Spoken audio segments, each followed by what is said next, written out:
Now, see here, Nancy. The answer to who murdered your friend is written on the back of the Declaration of Independence. I know, not a good Nicolas Cage. On with the show.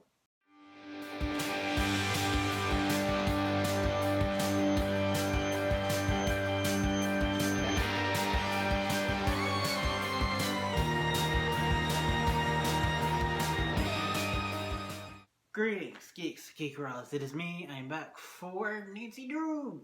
I've got an early morning tomorrow, and this is going up late as is. So, let's jump into it. But quickly, so you know, the reason for that intro is because a friend of mine in a group chat mentioned how much this episode was like National Treasure. Spoiler alert, if you guys haven't seen the episode, go watch it, then come back and tell me what you think in the comments down below. The main plot of this episode was Nancy and Ned. Nancy gets approached by her dad's girlfriend, who is a cop. I got it wrong. She was a lawyer. She is a cop, and she goes to Nancy and says, "Look, you're not looking good because you were arrested for trespassing in the morgue with the body of the murder victim. So, we are willing to drop all the charges against you," which I don't know who gave her that authority, "if you help us with our other suspect, Ned." But Nancy refuses to believe it. So her and Ned go on this National Treasure-esque adventure where they follow clues that Tiffany, the dead lady, left. And it leads them to this hotel that she liked, to this, like, secret safe that inside had bonds equaling roughly $5 million inside. Meanwhile, we're finding more and more about Ned and like what he was in for, but he's not telling the full story until he gets to the whole Drew crew, where he spills the beans and tells everyone what happened. And it was that it was an accident.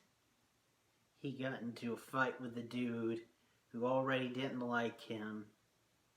And so with alcohol and some unknown drug, and so the dude was feeling all macho man, saying, "You have to leave my party, but your girl has to stay." And Ned's like, "No way." So they get into a fight, and at one point Ned pushes him, and he falls out of a 2-story window and dies.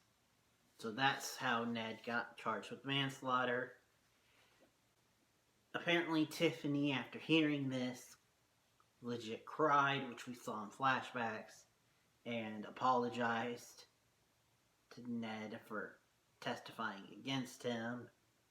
They bonded as friends, and apparently the mediator who brought them together was his caseworker, Nancy's mother.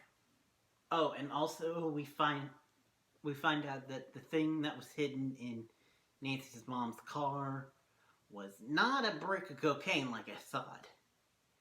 It was a clock. And that's what started the whole National Treasure thing. But that was the main plot. It was really cool.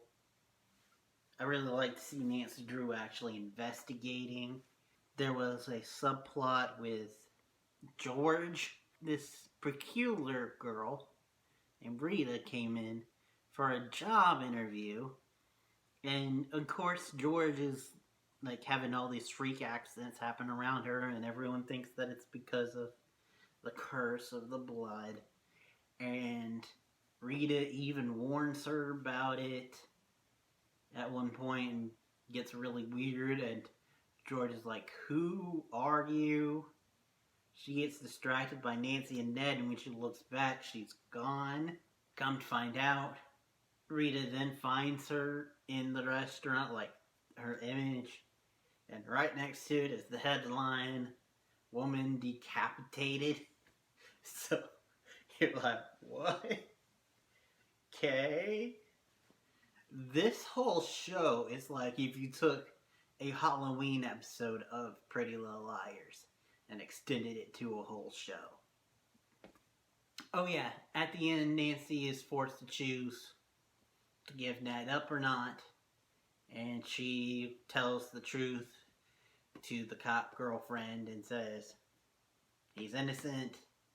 Look at this book that proves that they were friends, and if you go and look at the log, you'll see that she visited him in juvie every day. Well, not every day, every week. So he couldn't have done it. They were friends, so that gets your motive out of the table. And girlfriend's like, okay, I hope you're right, because now you're gonna be charged with the murder. Bye. Biatch. Oh yeah, the whole entire episode was framed around this giant storm that was hitting town. That was a cool aesthetic to the whole mystery and everything. Last thing to mention is the episode goes off with Ace. That's his name, Ace. I remember because Bat Hound. Ace calls Nancy because Ace and Bess were helping with a distraction for Nancy and Ned. And during the distraction, he noticed that Bess's van was filled with a bunch of clothes and stuff. And it was confirmed in this episode that she's sleeping in her van because her aunt, who she lives with, they had a falling out. Which I wonder if that has anything to do with either the Emmy chick from last week, which the showrunner confirmed will be back, or the klepto thing with Bess, which Nancy finds out about because she finds the ring after she invites Bess to stay with her for a while. And she's like, did I just invite a murderer? I don't think so. My current theory right now is that cop girlfriend did it. Because usually these shows, it's someone that you would never suspect, but typically isn't a lead. And also it would wake the dad up some. I don't know the motive just yet, but I think cop girlfriend did it. Ending it here, saying thank you guys for watching. Next time you see me will be for when we continue this supernatural train for Legacies, which I am really excited about. Thank you guys for watching. Till next time, and beyond. Now you see here, Nancy. The question to whom murdered your friend is written on the back of the Independent. Blah, blah, blah, blah.